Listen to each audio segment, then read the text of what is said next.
ഓരോ ദിവസവും വളരെ ഫ്രഷായിട്ട് ഉണർന്ന് ആ ദിവസം മുഴുവൻ ആ ഫ്രഷ്നെസ് നിലനിർത്തി ഉറങ്ങുന്നത് വരെയും ആ ഫ്രഷ്നെസ്സോടെ ആയിരിക്കാൻ ഇഷ്ടപ്പെടാത്ത ആരാണുള്ളത്?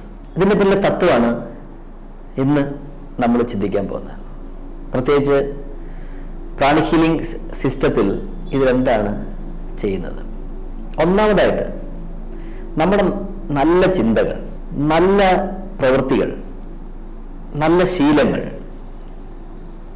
നല്ല ബന്ധങ്ങൾ, ഊർജവത്തായ ഭക്ഷണം, വിശ്രമം, ഉറക്കം, ഇത്രയും സംഗതികൾ കൊണ്ടാണ് ഒരാൾ എപ്പോഴും ഫ്രഷ് ആയിട്ടിരിക്കുന്നത്.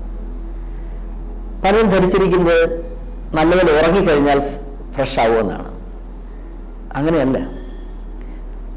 നമ്മൾ ഉറങ്ങാൻ കിടക്കുമ്പോൾ ഉണ്ടാകുന്ന ഫ്രഷ്നെസ് ആണ് ഉണരാൻ നമ്മെ സഹായിക്കുന്നത്, ഫ്രഷായിട്ട് ഉണരാൻ നമ്മെ സഹായിക്കുന്നത്. അതിൽ ഏറ്റവും പ്രധാനപ്പെട്ട സംഗതി ഫിസിക്കൽ എക്സർസൈസ് ആണ്.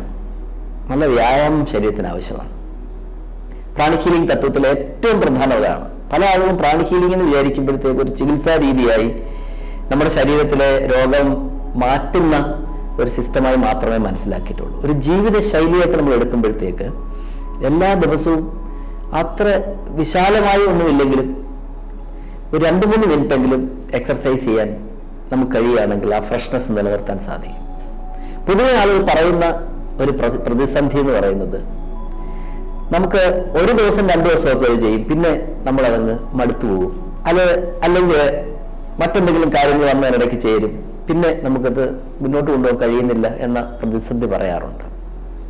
നാം മനസ്സിലാക്കേണ്ടത്, നമ്മൾ ഒരു കാര്യം ഇഷ്ടപ്പെട്ടെങ്കിൽ മാത്രമേ അതിനെ ശീലമാക്കാൻ പറ്റത്തുള്ളൂ. അങ്ങനെയാണെങ്കിൽ ഇവിടെ നമുക്ക് സ്ഥിരതയും ഉത്സാഹവും ആവശ്യമാണ്. അതുകൊണ്ടാണല്ലോ സ്ഥിരോത്സാഹം എന്നൊരു വാക്ക് തന്നെ മലയാളത്തിലുള്ളത്. അതുകൊണ്ട് നമുക്ക് അതിനുവേണ്ടി എന്താ ചെയ്യാൻ പറ്റുന്നത്? ഉത്സാഹം നമുക്ക് നിലനിർത്തണമെങ്കിൽ ചെയ്യുന്ന പ്രവൃത്തിയെ അല്ലെങ്കിൽ ആ വസ്തുവിനെ നമ്മൾ ഇഷ്ടപ്പെടണം. ഇവിടെ ആ പ്രവൃത്തിയേക്കാൾ വസ്തു അഥവാ നമ്മുടെ ശരീരത്തെ നമ്മളൊന്ന് ഇഷ്ടപ്പെട്ടു നോക്കുക. ശരീരത്തെ നമ്മൾ ഇഷ്ടപ്പെടുകയാണെങ്കിൽ സ്വാഭാവികമായിട്ടും ശരീരത്തിന് വേണ്ടതെല്ലാം നമ്മൾ കൊടുക്കും. നമ്മുടെ വീട്ടിൽ ഒരു കുഞ്ഞുണ്ടെന്ന് വിചാരിക്കുക, കുഞ്ഞിന് വേണ്ടതെല്ലാം നമ്മൾ കൊടുക്കില്ലേ? ഈ ശരീരത്തിന് ഭക്ഷണം മാത്രം മതിയോ? ശരിയായ വ്യായാമം ആവശ്യമാണ്. നമ്മൾ ദീർഘനാൾ ജീവിച്ചിരുന്നിട്ടുള്ള ആൾക്കാരെല്ലാം നോക്കുകയാണെങ്കിൽ അവർക്ക് സുപ്രധാനമായി അവരിൽ കാണാൻ കഴിഞ്ഞിട്ടുള്ളത് അവരുടെ മിതമായെങ്കിലുമുള്ള സ്ഥിരമായ വ്യായാമമാണ്. അതുകൊണ്ട് നമ്മുടെ ശരീരത്തെ എപ്പോഴും ഊർജ്ജസ്വലമാക്കി നിർത്താൻ ഒരു നല്ല എക്സർസൈസ് പാറ്റേൺ നമ്മൾ കണ്ടുപിടിക്കണം. തീർച്ചയായും പ്രാണിക് ഹീലിംഗിൽ അത് സഹായിക്കും. ചുരുങ്ങിയ സമയം കൊണ്ട് ശരീരം മുഴുവനും ഫ്രഷ് ആക്കാനുള്ള ദുഷിച്ചതും മലിനസവുമായ ഊർജം പുറന്തള്ളി നല്ല ഊർജത്തെ സ്വീകരിച്ച് അത് പ്രയോജനപ്പെടുത്താൻ പറ്റുന്ന ഒരു എക്സർസൈസ് പാറ്റേൺ പ്രാണിക് ഹീലിംഗിലുണ്ട്. രണ്ടാമത്തെ സംഗതി ബ്രീതിങ് എക്സർസൈസ് ആണ്.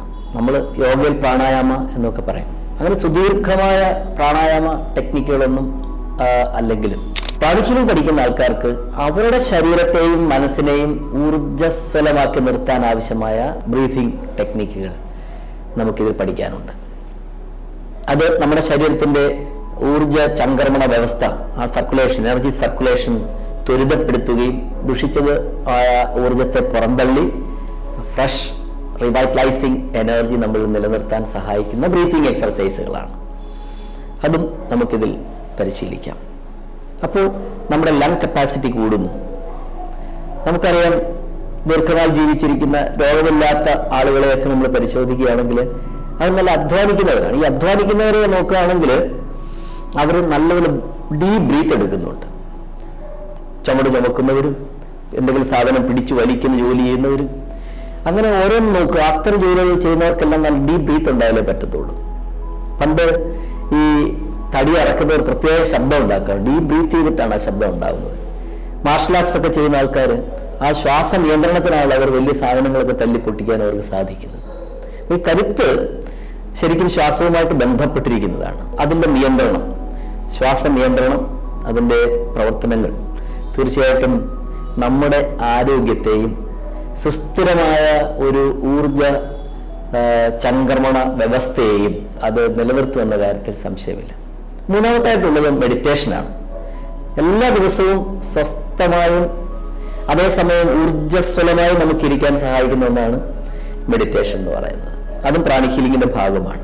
അതിനകത്ത് twin hearts meditation, relaxation meditation, ഇതൊക്കെ ഏറെ സഹായകമാണ്. വൈറ്റ് ലൈറ്റ് മെഡിറ്റേഷൻ, ഇത്തരം കാര്യങ്ങളൊക്കെ നമ്മൾ എല്ലാ ദിവസവും അല്പസമയം ചെയ്യുന്നത് വഴി ഏറ്റവും വലിയ ബെനിഫിറ്റ് എന്ന് പറയുന്നത് നമ്മുടെ സ്ട്രെസ് കുറയുന്നു എന്നുള്ളതാണ്. ഇന്ന് നമ്മൾ കാണുന്ന ഒട്ടുമിക്ക രോഗങ്ങളുടെയും പിന്നിലെ അടിസ്ഥാന കാരണം സ്ട്രെസ്സാണ്. അത് എങ്ങനെ പരിഹരിക്കാം എന്നുള്ളതിന് പ്രത്യേകിച്ച് മരുന്ന്